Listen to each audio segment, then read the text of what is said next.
Você está exausto, como se estivesse carregando o mundo nas suas costas? Você acredita que precisa compreender mais sobre a palavra de Deus e ter certeza que não está sendo enganado por todos esses ventos de doutrina que sopram por aí hoje? Falsos mestres, falsos pregadores, falsos profetas que, em vez de pregar a palavra de Deus, a Bíblia Sagrada, ficam lá usando um monte de frase de efeito, prometendo mundos e fundos. Palavras que alimentam o ego, mas não te levam realmente para um verdadeiro encontro com Deus, para o íntimo com Deus. Misturam coisa do mundo com igreja. Será que isso tudo está na Bíblia Sagrada? Eu convido você, mais uma vez, a clicar o quê? No botão que apareceu aqui e conhecer o nosso programa de teologia. Deus abençoe sua vida. E agora vamos para os tempos finais. Vamos lá. Jesus, ele fala em algum momento sobre... Ele morre e volta depois de 3 dias. Ele fala em algum momento sobre os tempos finais? Fala. Nesse momento ou antes? Não, antes. O que ele fala? Então vamos lá. Mateus 24. Mateus 24 ou Lucas 21 traz o que nós chamamos de o sermão profético de Jesus. É tradição ou ele foi ao inferno? Não, eu vou... Durante esses 3 dias. Eu vou explicar isso para você daqui a pouquinho. Mas vamos pegar a questão do fim dos tempos. Então Jesus está em Jerusalém, lá no templo. E o templo de Jerusalém, você sabe disso, construído por Herodes o Grande, é que governou do ano 27 ao ano 4. Esse é o segundo templo. Esse é o segundo templo, mas ampliado e embelezado, Sim. Tão magnificente quanto o templo de Salomão. Então, os discípulos que eram mais de uma região rural, lá do interior, sempre que chegavam em Jerusalém era grande obra arquitetônica.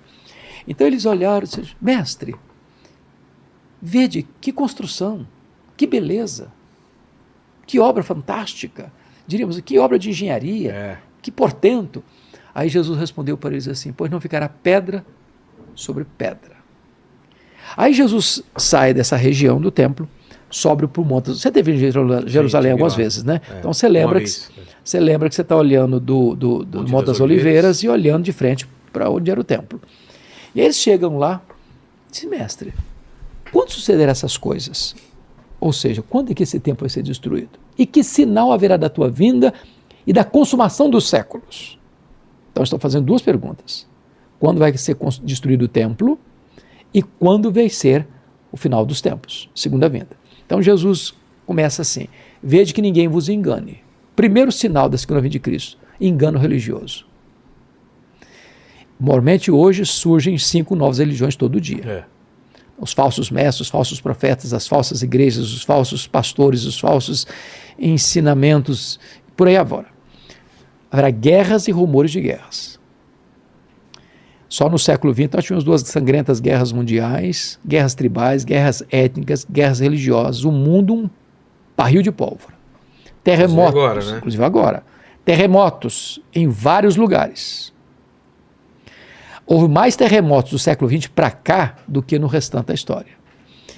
Haverá fomes e pestilências, as pragas, as pestilências, as epidemias, as pandemias. Nós fomos assolados por um recentemente.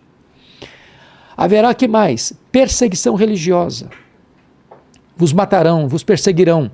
Do século XX para cá, mais cristãos foram martirizados que em todo o restante da história. Nas mãos de quem? Do comunismo ateu. Das religiões, às vezes, radicais.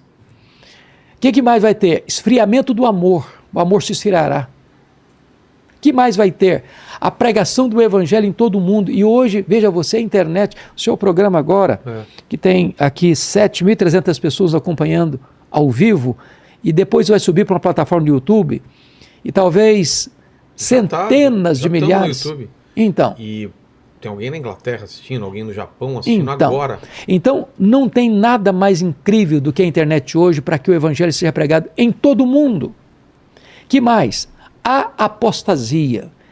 E você está vendo que muitas igrejas se renderam ao liberalismo e se fecharam. A apostasia é afastamento da verdade de Deus. Então, se você percebe a igreja na Europa, está morrendo.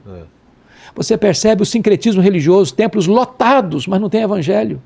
Não tem evangelho. É prosperidade, é cura, é milagre, é isso, é aquilo, aquilo outro, mas o evangelho de Cristo, simples, puro, verdadeiro, não é pregado. Então, apostasia.